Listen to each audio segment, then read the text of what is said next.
Eleições 2022. A Itatiaia não perde voto.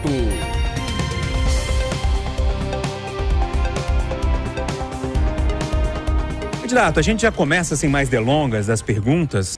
O que aconteceu com o PSDB, principalmente em nível nacional? E hoje, quando a gente olha para as pesquisas também, candidato, o senhor não está tão bem colocado assim. O que aconteceu? Olha, Júnior,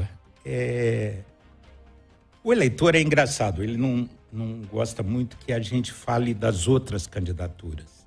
Mas eleição é comparação. Um processo, daqui a 20 dias nós vamos decidir o destino do país, o destino de Minas Gerais.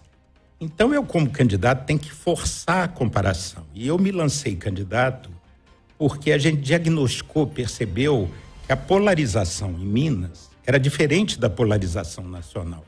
A polarização em Minas era vazia, era a luta, como eu apelidei no programa da Edilene, que foi o primeiro balão de ensaio da minha candidatura, quando eu não tinha definido ainda, foi no final de abril desse ano, eu falei que era a luta da falta contra o excesso.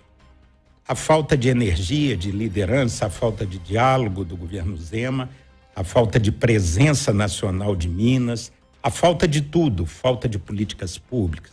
E o excesso de autoritarismo, o excesso de rispidez, o excesso de uma estratégia que parece mais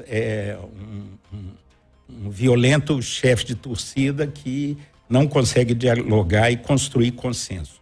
O PSDB, como você disse, teve uma larga trajetória, tem um patrimônio, um legado fantástico. O governo Fernando Henrique, entre algumas coisas, fez o Plano Real, debelou a inflação cronicamente aguda, fez a privatização das telecomunicações, que permitiu a todos os cidadãos terem o seu celular, estarem conectados à internet. Se não fosse a iniciativa do governo do PSDB, nós estaríamos na idade da pedra da internet. Terceiro, universalizamos o ensino fundamental.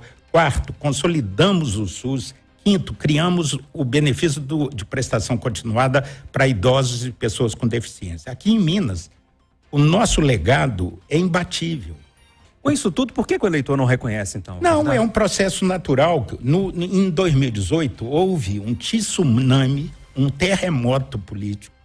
Foi uma eleição onde o eleitor estava com raiva, porque tinha uma combinação explosiva, teve tudo que foi revelado pela Lava Jato, mais a recessão provocada pelo governo Dilma, a maior recessão da história, 10% de recuo na renda média do cidadão, 2 anos de crescimento negativo, 3,5%, em vez de ir para frente, demos marcha ré, e o impeachment da Dilma, que sempre deixa sequelas e feridas. E a crise que acabou afetando o governo Temer, que estava construindo reformas importantes. Isso tudo resultou na onda do novo pelo novo. Foi no Rio, Witzel, em Distrito Federal, Santa Catarina, Amazonas, e aqui com Zema, que foi governador no susto em 5 dias. Era uma onda de renovação pela renovação, uma onda contra a chamada velha política.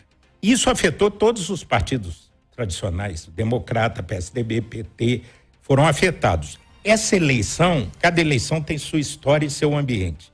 Essa eleição é um ambiente totalmente diferente. Passividade, desalento, desesperança. As pessoas estão com preguiça. Nós estamos há 20 dias e as pessoas estão com preguiça de pensar na eleição. Não há um ambiente de mobilização. E o PSDB está num processo de renovação. Nós temos 3 metas na saúde. Primeiro, reconstruir as políticas públicas de Estado e não de governo, que foram desativadas pela turma que acompanha o Calil e pelo o governo Zema. Nós vamos recuperar a construção das redes integrais de assistência. Segundo, saúde 5.0. A própria pandemia nos deu não só muito sofrimento, mas como pistas, saídas para o futuro. Então, há ferramentas tecnológicas, instrumentos informacionais que, por exemplo, telemedicina, prontuário eletrônico, você ter educação à distância na saúde. Todas essas ferramentas que a informática 5.0 nos dá, nós vamos incorporar para aumentar, ampliar o acesso da população. Você pode fazer uma consulta de um cardiologista, de um dermatologista, de um oftalmo, lá no interior do Jequitinhonha, do norte de Minas, por teleconsulta. Então, a segunda meta, além de recuperar todas as nossas linhas de trabalho, é usar intensivamente as ferramentas tecnológicas para melhorar a qualidade e ampliar o acesso. E terceiro ponto, que o nosso programa de governo, que está na internet, entrem aí ao ouvinte da Itatiaia, todos que estão nos marcospestana45.com.br, está lá o plano de governo. O terceiro eixo é o aprendizado da pandemia. Nós fomos muito mal na pandemia.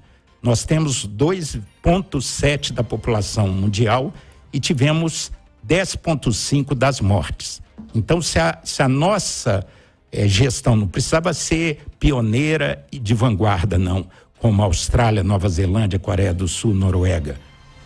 Se a gente fosse mediano na correção da condução da pandemia, nós tínhamos salvo 500 mil vidas.